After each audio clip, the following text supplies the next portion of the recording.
Salve, galera! Começando mais um vídeo aqui do 3 Pontos e a Falta. Hoje a gente vai falar aqui, comentar a rodada NBA aí do último dia 14 e 15 de março. E vamos começar falando do jogo do Lakers. Lakers venceu o Pelicans, uma vitória categórica sobre o time de New Orleans, né? Que inclusive tá ali meio que brigando junto ali, né? Tá um pouco abaixo, mas tá ali naquela zona ali que pode classificar. Começou o jogo empatado, inclusive. Exato, né? Pode classificar pelos playoffs via play-in. Mas o Lakers conseguiu vencer. Grande atuação do Anthony Davis e o time de Los Angeles segue vivo numa disputa para vaga nos playoffs. A gente vai falar também sobre a vitória do Milwaukee Bucks em cima do Suns, também super importante aí, o Bucks em primeiro lugar, né, no leste. E vamos falar sobre a derrota do Denver Nuggets pro Toronto Raptors e tentar entender... A quarta seguida, Brunão. Tentar entender se é só uma má fase ou se eles já estão tirando o pé do acelerador visando a pós-temporada. Antes de começar a falar aqui sobre os jogos da rodada, a gente sabe que quando a gente coloca...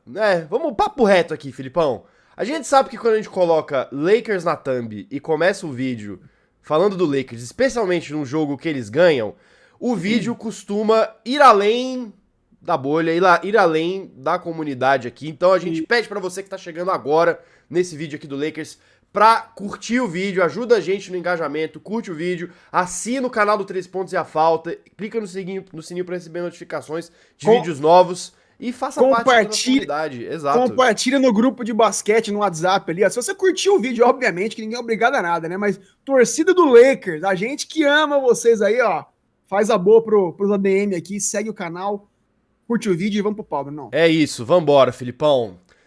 Lakers 123, Pelicans 108.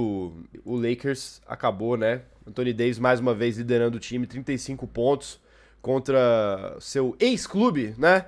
É sempre bom lembrar que o Davis passou boa parte da sua carreira também no Pelicans. Conseguiram essa vitória super importante, seguem vivos no Oeste depois de alguns tropeços, né? E continuam ali na zona de classificação via play-in. Então em 10º lugar agora no Oeste.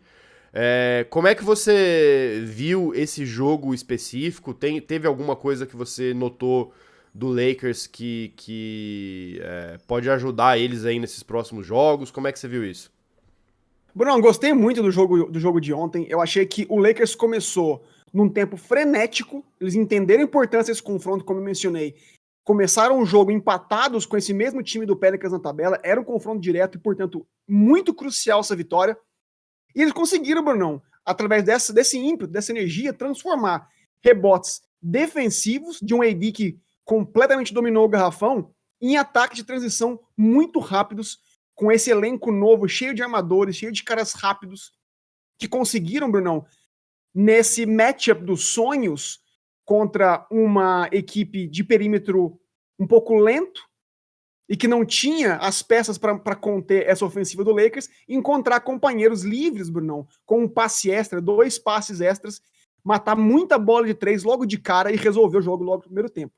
Então esse foi o grande resumo do jogo e a história, na minha opinião. Como eu estava mencionando, Bruno, diferentemente do jogo contra o Knicks, acho que o Knicks é um time que foi muito difícil para o Lakers em termos de matchup, porque o Knicks tem armadores, Bruno, muito atléticos e muito defensivos. Então o perímetro do Lakers, que não tem uma estatura tão grande, sofreu nas mãos do R.J. Barrett, por exemplo, do próprio Deuce McBride, que veio do banco e deu conta muito bem do recado. O Emmanuel Quickley também é um excelente defensor. Só que nesse jogo contra o New Orleans, ontem, a gente viu que, com a ausência do Alvarado, Brunão, eles não tinham resposta para tantos wings, né? Para tantos arremessadores, por incrível que pareça, né? Sempre falar isso é engraçado, porque o Lakers não tinha essas opções. Tem, né? Mudou muito. Há um mês atrás, tudo mudou. Então agora eles têm não apenas uma opção, mas várias, né? Então assim, não foi o D'Angelo Russell que pegou fogo como há 2 jogos atrás. Nesse caso, foi justamente o Beasley, que, Bruno, o Lakers teve um recorde de 15 bolas de 3 no primeiro tempo. Foi o maior número da franquia em qualquer tempo na história. E 7 desses 15 bolas de 3 foram do Malik Beasley. Ou seja, eles têm peças, Bruno, que podem resolver, a não ser 1, 2, como a gente via um Lakers mais previsível antigamente.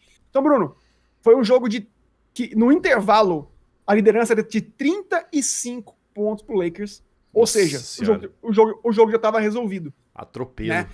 Gostei muito, obviamente, Bruno, da agressividade do Anthony Davis. Porque ele mesmo, né, no jogo contra o Knicks, ele, na entrevista coletiva, chamou a responsabilidade e disse, olha, a gente perdeu porque eu joguei mal, não joguei bem. Então eu tava curioso, particularmente, para ver como é que ele iria responder, principalmente contra seu ex-time, como você bem trouxe. Então foi muito legal de ver como é que o Edi tá investido, tá comprado, tá concentrado, tá afim. E mais do que isso, né, Filipão? Eu acho que pela primeira vez o Anthony Davis, né, desde que chegou no Lakers, eu acho que ele está cumprindo o papel que se espera dele, né? Na ausência do LeBron, não digo só por conta de lesão, né? No momento em que o LeBron não está sendo decisivo em quadra, é ele quem tem que estar ali, cara. Ele se espera que ele seja, né, esse cara que vai conduzir, né? Ainda mais pensando num cenário em que, cara, o LeBron vai aposentar, então assim, né? Num médio e longo prazo, a grande estrela do Lakers é o Anthony Davis. Então, assim, tá mais. Pra mim já tinha passado da hora dele chamar a responsabilidade. Eu finalmente tô vendo isso acontecer, né? E que bom que tá acontecendo, cara, porque realmente, assim, o Anthony Davis ele é um jogador extremamente talentoso pra né, não ter essa oportunidade sendo aí.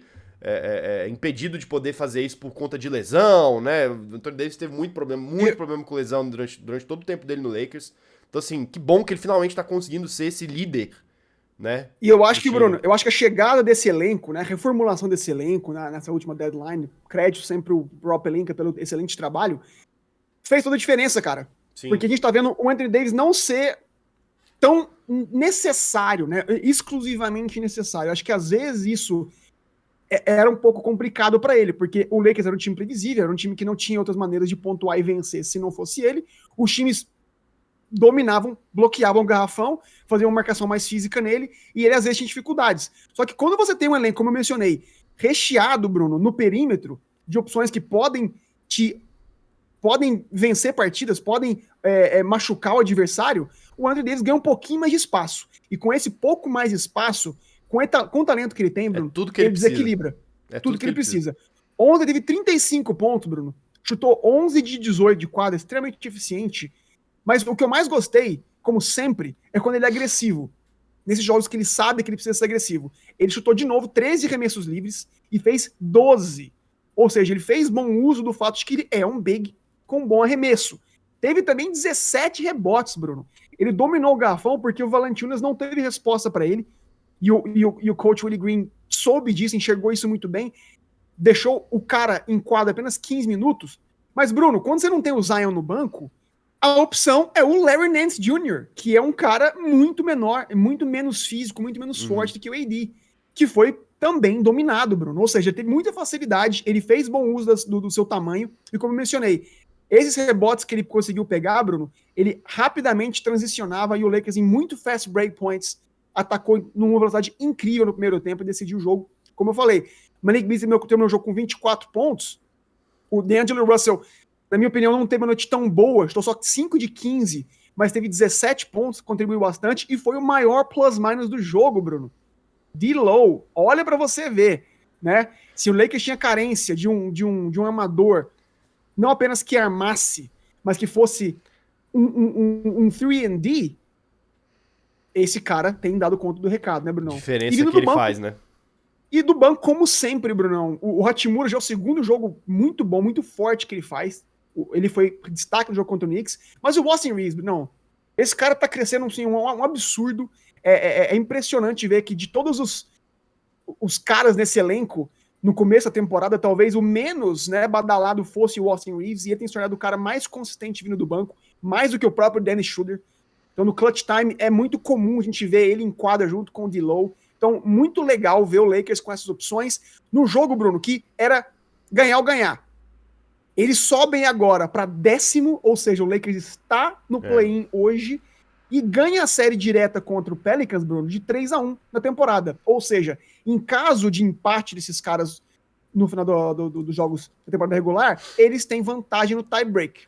Isso é muito importante para um eventual mano de quadra. E outra coisa também, especificamente falando do Lakers, né? Assim, eles tiveram uns problemas aí, né? Perderam pro Wolves, perderam pro Knicks, mas estão conseguindo chegar ainda numa zona de classificação no play-in, talvez nas próximas 2 semanas mais importantes para as aspirações de classificação deles. Porque olha a tabela do Lakers, Filipão.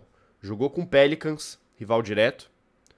Vai jogar na sexta-feira com o Mavs de novo, outro rival direto, ainda mais que o Mavs também andou tropeçando e tá atualmente na 9ª colocação, ou seja, tá só uma colocação acima do Lakers e com o mesmo recorde, né? Também tá, o Mavs também tá 34-35.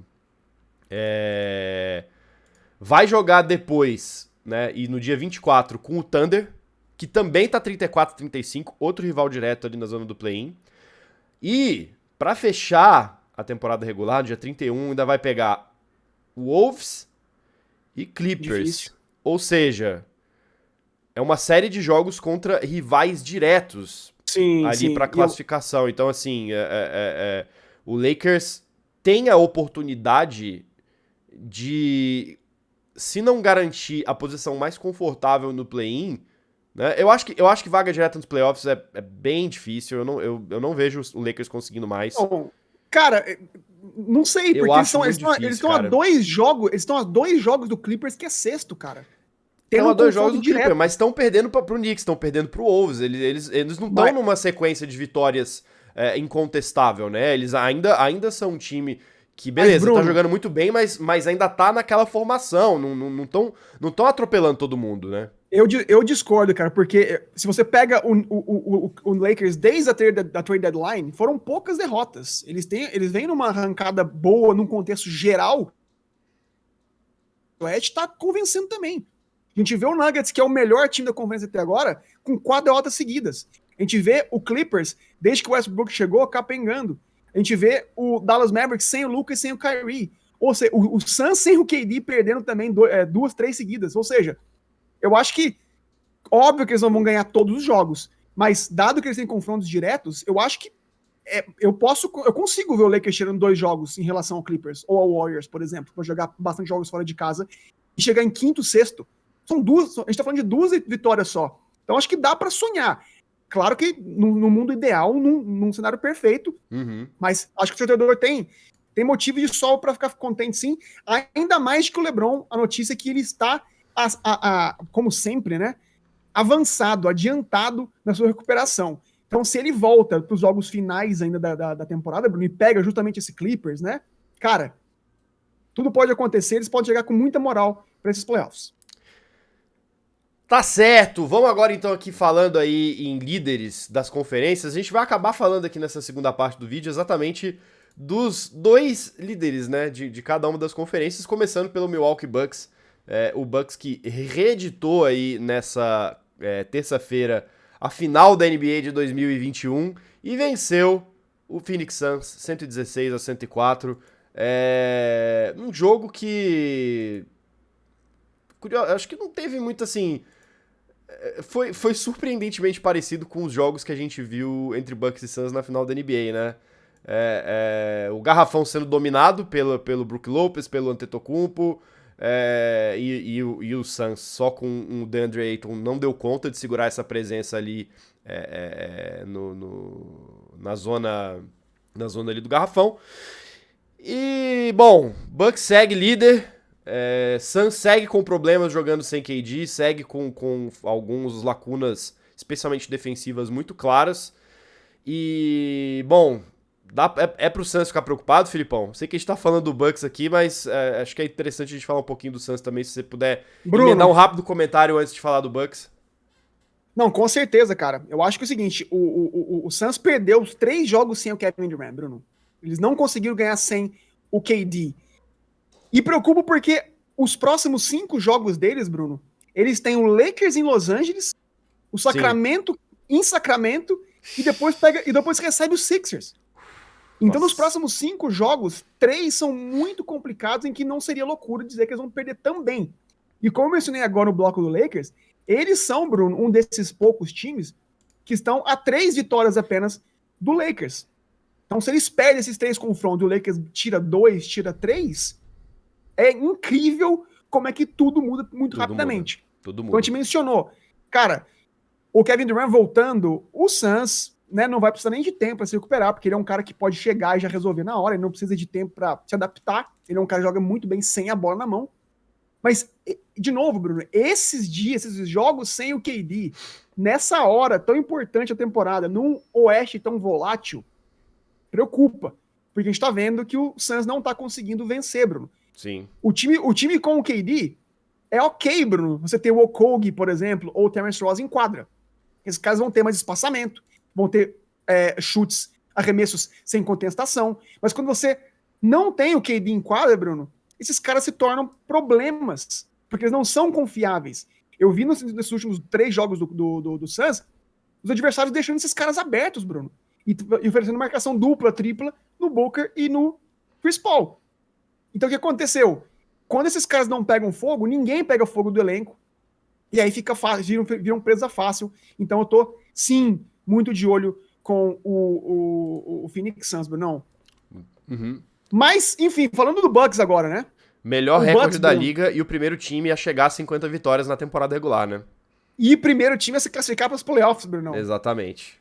E 21ª vitória em 23 jogos. Esse é o número, Bruno, que mostra o patamar que esse time tá, cara. Que mais uma vez jogou incompleto. De falar que o Suns jogou sem o KD. Ok. O Bucks jogou ontem, Bruno, sem o Chris Middleton. Jogou sem o Grayson Allen, que é super importante vindo do banco. O Dragic, que chegou também, não jogou, tava fora do jogo. Então, cara, eles têm um elenco muito profundo que ainda não jogou completo. Então, ou seja, quando esse time finalmente começar a jogar completo, Bruno, coisa que não tem acontecido, eles ganharam 21 de 23, sai de baixo. Eles são, de novo, pra mim, o time mais completo e mais pronto pra ganhar esse título das 2 conferências. Mas, Bruno, pra mim a história do jogo foi que o Bucks, como você bem mencionou, foi um jogo apertado. Eles tiveram uma liderança de 9 pontos no intervalo, mas no terceiro quarto, o Suns chegou até a virar, inclusive. Eles tiveram um terceiro quarto muito interessante, ganharam por 36-28. O Cameron Payne teve 2 bolas seguidas de 3.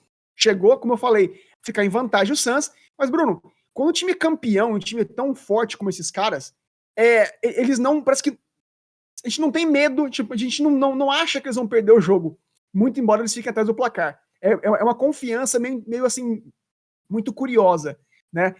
Créditos, Bruno, para a defesa fantástica desse time uma vez mais, né? O Giannis, mais uma vez, foi absolutamente monstruoso. Ele voltou no jogo passado contra o Kings e fez quase 50 pontos, Bruno, jogo de 46 pontos, vindo de lesão, o que é um absurdo. E ontem teve 36 pontos. Estou 11 de 23 de quadra, 11 rebotes, e o que me chama atenção, Bruno, 8 assistências. O Suns bem que tentou, de tudo que maneira, dupla, tripla marcação no Giannis, e ele, cara, é incrível como é que ele desenvolveu nos últimos 1 ou 2 anos essa visão, essa capacidade de armar essa equipe, de encontrar os companheiros livres no perímetro, e não à toa, e que o Brook Lopez teve um jogaço de 21 pontos ontem, supriu mais que bem a ausência do Chris Middleton. O Drew Holiday teve um jogo ruim para os tamanhos dele, para as proporções dele, chutou 4 de 14 de quadra, 12 pontos só, mas de novo, foi positivo 20 pontos quando em quadra. Defensivamente continuou bem, né? Conteve muito bem o Devin Booker, né? O Devin Booker teve 30 pontos, mas foi menos 7 quando em quadra.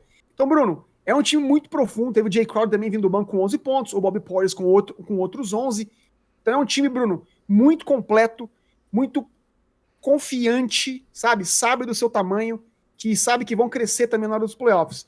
Então, assim, Bruno, se a gente mencionou que o Suns preocupa, eu acho que esse time do Bucks é o que menos se preocupa. Eu acho que esse é um matchup, Bruno, muito favorável para qualquer equipe da liga, porque, de novo, eles têm o Giannis Antetokounmpo, que para mim, disparadamente, não deve ganhar o MVP.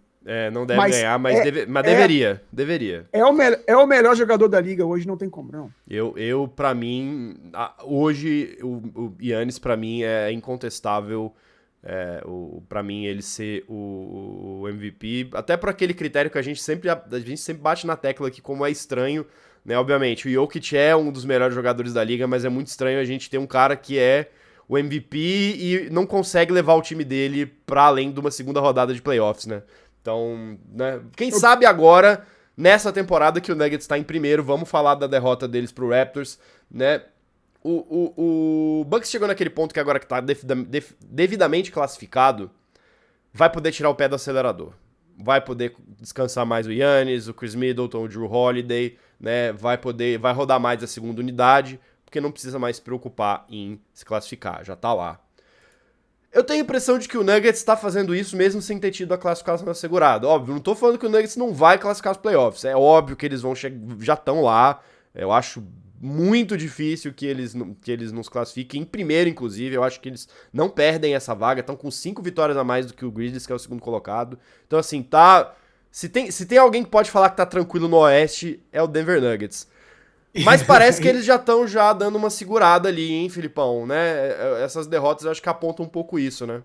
Bruno, eu espero que seja, cara, honestamente. Eu espero que seja só, assim, uma ressaca de temporada regular e não um time que tá decaindo, porque é a hora que mais importa, é a hora que mais precisa que o time cresça, que entre nos playoffs jogando seu melhor basquete. E a gente não tá vendo isso. O Raptors me assustou, que começou mais pilhado que o Nuggets no jogo de ontem, e o Raptors tá basicamente lutando por nada. Fizeram o primeiro quarto, o melhor primeiro quarto da franquia, Bruno. 49 pontos no primeiro quarto, cara. Cadê a defesa de Denver? E os caras perdem a quarta seguida, Brunão. Não acho que sim, tá muito tranquilo para eles, porque por conta muito do Ja Morant, por conta muito das lesões, né? Mas, cara, você acabou de mencionar, eles são uma equipe que precisa muito, Bruno, dessa pós-temporada. Precisa muito dar uma resposta, né? E eles não estão dando conta do recado. Pra mim, lá ao lado do Philadelphia é a que mais precisa, assim. Tem uma pós-temporada categórica, assim, incontestável. Concordo. Mas a gente vê, assim, que se em alguns grandes jogos a defesa de Denver deu conta, porque eles estavam justamente pilhados, entendiam a importância do confronto, eu não vejo esse time concentrado o suficiente. Isso nas próprias palavras do técnico do Denver Nuggets, que ele mesmo disse, olha, a gente tá jogando muito soft, né, que tipo assim, tá já entrando com o corpo mole, o time não tá pilhado. Bruno, o Denver concedeu mais de 100 pontos em 5 jogos seguidos, e nos últimos 3, mais de 120 pontos, cara. Isso preocupa muito. A defesa sempre foi um problema, são a 16ª defesa da liga, mas que às vezes se dava bem por conta de ser um ataque muito poderoso, mas que quando as bolas não caem, principalmente quando eles encontram um perímetro tão forte quanto e atlético quanto o do Toronto, tem o OG Anunoby, que jogou muito bem, o Siakam marcando os armadores, Denver não teve resposta, Bruno. E nem no âmbito ofensivo por parte de Toronto, o VanVleet teve 36 pontos, dominou o jogo, Bruno, ele com um cara de baixa estatura, né, contra um time mais alto, não sei o que aconteceu, foi, além disso, 7 assistências, 8 bolas de 12, de 3 de longa distância. Anunoby teve 24 pontos, mais um jogo muito bom dele. Scottie Barnes, 18. O Siakam teve 12, Bruno. Mas esses 12 enganam, porque no quarto no clutch time, ele e o Jacob Poeltl jogaram muito. Denver até ensaiou uma pequena reação, mas a defesa, pra mim, assim, a história do jogo, a defesa do Nuggets foi exposta, Bruno. E vou dizer o porquê. Por que essa defesa não tá dando conta do recado? Eu acho que o Nuggets, Bruno, tem sofrendo de duas coisas, cara. Eles estão tentando muito, cara. Estão complicando muito. Nesses últimos jogos do Nuggets que eu tenho visto, eles têm... Quando o Jokic vai fazer o pick and roll, vai fazer a marcação na cabeça do perímetro, quando o cara bate o Jokic, porque ele é um cara mais lento, eles jogam 2 jogadores defensivos para cobrir o Jokic. E, ou seja, quando esses caras estão todos concentrados num canto da quadra, os outros adversários têm mais liberdade. Então, por isso que está sendo muito tranquilo, muito fácil para o perímetro dos adversários florescer. E a gente viu ontem que o VanVleet tirou muito bom proveito disso. Teve um jogo muito bom de longa distância. Então, assim, isso funciona, Bruno, na temporada regular. O Denver jogar com 5 marcadores fora do perímetro funciona com equipes que não são tão rápidas ou atléticas como a gente viu ontem com o Toronto Raptors, né? Então, assim, eu acho que eles têm que fazer uma correção. Eu acho que o Jokic não pode ser um cara que fica muito fora da zona em que ele É um melhor joga. time que, por exemplo, né, se fosse... Se não existisse play-in e fosse seed 1, seed 8, pegaria o Thunder na primeira rodada. Estaria ferrado contra um Shai Gilgeous-Alexander, marcando desse jeito, estaria ferrado. Exatamente. É um dos matchups que complicaria, seria um pouco difícil, né? Não sei se o Thunder teria experiência o suficiente para bater os caras em 7 jogos, mas foi um ponto legal. Porque eles têm um estilo de jogo mais atlético, mais ágil, né? Ao redor do perímetro, e o Denver tem sofrido muito. Porque Jamal Murray, Bruno, não tem defendido nada bem. O Porter Jr. também não tem defendido nada bem. E isso desguarnece, né?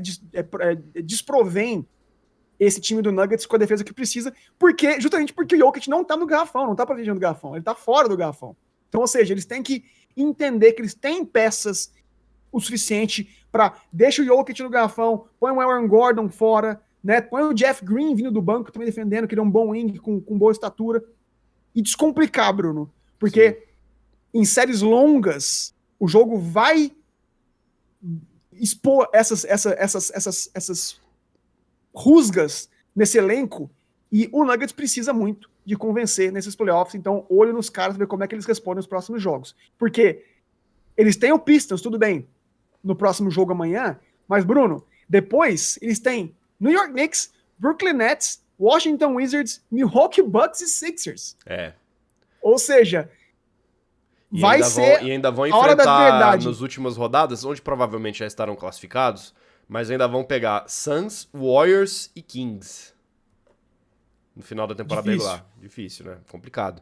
Então, assim, pro Nuggets, acho que é ficar de olho e realmente arrumar esses pontos, porque, né, vai ser o primeiro colocado do Oeste e certamente vai ter muito time querendo surpreendê-lo nos playoffs.